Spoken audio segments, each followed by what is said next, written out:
So a few months ago, I asked my girlfriend if there was one muscle I could grow to enhance my physique, what would you pick? Here's what she said. Your shoulders, like the width. I feel like it's more like manly. It just looks good to me. Okay, you got it. But there's a problem. So you know how some guys are just naturally blessed with a broad frame? Yeah, that wasn't me. I'm not trying to blame it on genetics, but how many Filipinos have you seen with a superhero frame? We're small boned at that. So I knew this would be a challenge. But with 5 simple tweaks to my training, here's where I'm at now. And I'll be honest, my shoulders have never looked better. A lot of you guys have noticed the gains as well. Here's exactly what I did. So the first tweak has to do with exercise selection. While the front delts and rear delts are helpful to build overall shoulder mass, the key to getting wider, broader shoulders from the front and back view is to grow the side delts. And there's a lot of new exciting research I use to help pick the best side delt exercises. For example, as some of you may have seen in my past shoulder experiment video, we tested 17 shoulder exercises to see which ones best activated the 3 different regions of the shoulder. Although shoulder presses did activate the side delts quite well, they mainly activate and grow the front delts. What I needed was an exercise that activated only the side delts really well and wasn't as fatiguing on the body. So what came out on top? Lateral raises. But I didn't just do your typical lateral raise. You see, there's been a lot of new research on muscle stretch and how it can help you build muscle faster. I've covered this in a past video that goes through this research in depth that I'll link below. But basically, some muscles seem to grow faster during exercises that challenge them the most when they're fully stretched. Although it hasn't been shown with the delts quite yet, it seems very likely that they would benefit as well.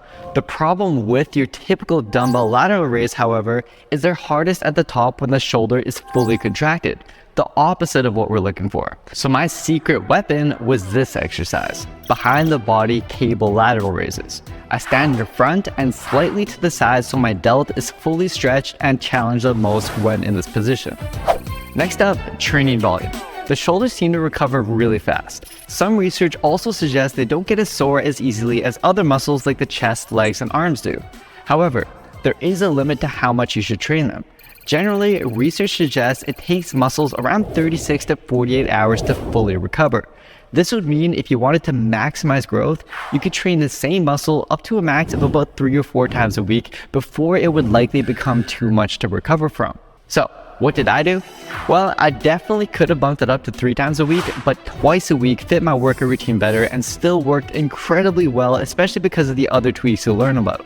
Now as for actual volume, on one day I do 4 sets of the dumbbell lateral raise either standing or on a bench, and then a few days later I train them again with another 4 sets but using the cable lateral raise that I mentioned earlier. Now I know what some of you may be thinking, only 8 sets a week? Honestly guys, 8 sets was all it took to grow my shoulders, but only because of the next tweaks that I applied. The next tweak has to do with weight. There's a unique feature about lateral raises that most people overlook. You see, the further away a weight is from your body, the heavier it will feel. This is what makes even a really light weight feel extremely heavy during lateral raises. For me personally, as soon as I try to go anywhere above 35-pound dumbbells, I start to cheat way too much. To avoid this, I took advantage of the fact that research suggests you can use a light weight and do up to 30 reps with it before it becomes too light and less effective for growth. So to apply this, I'd stick with the same weight and only once I could do at least 15 to 20 reps with good controlled form on all my sets, would I then jump up by another 5 pounds and repeat the process. But guys, do not rush this. In the past 3 months, my lateral raises have increased only by about 5 pounds and just 1 notch heavier on the cable machine.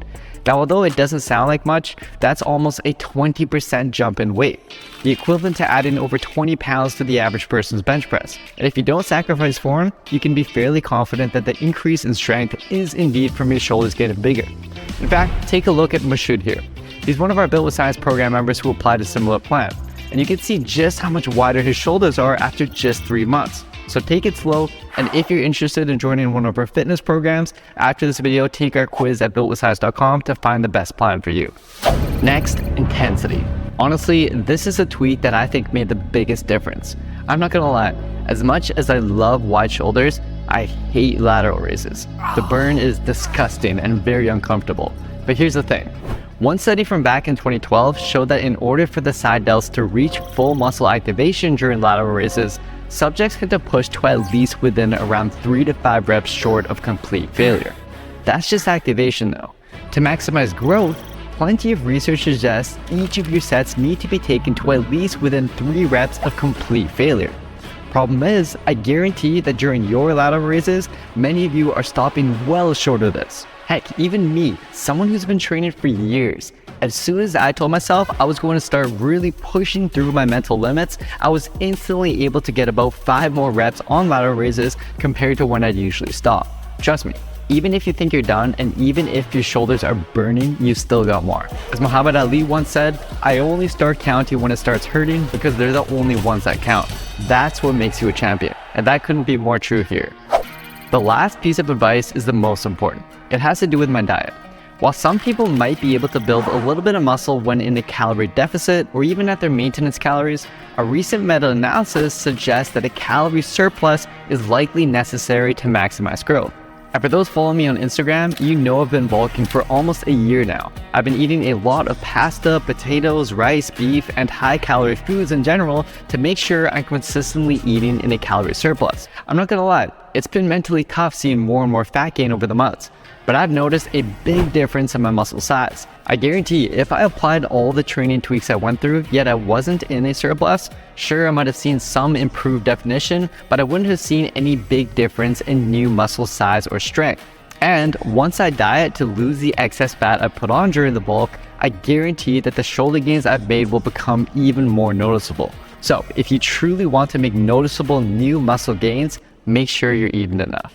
But guys, don't forget to grow your front delts and your rear delts as well. These are key to balance out your shoulders and give them that 3D look. And you can give this video a watch next to learn what shoulder exercises we found were best at targeting these areas. All right, Beb, wider shoulders have been unlocked. What is next? The legs. Legs? Oh, And the calves. shit. We were Oh God.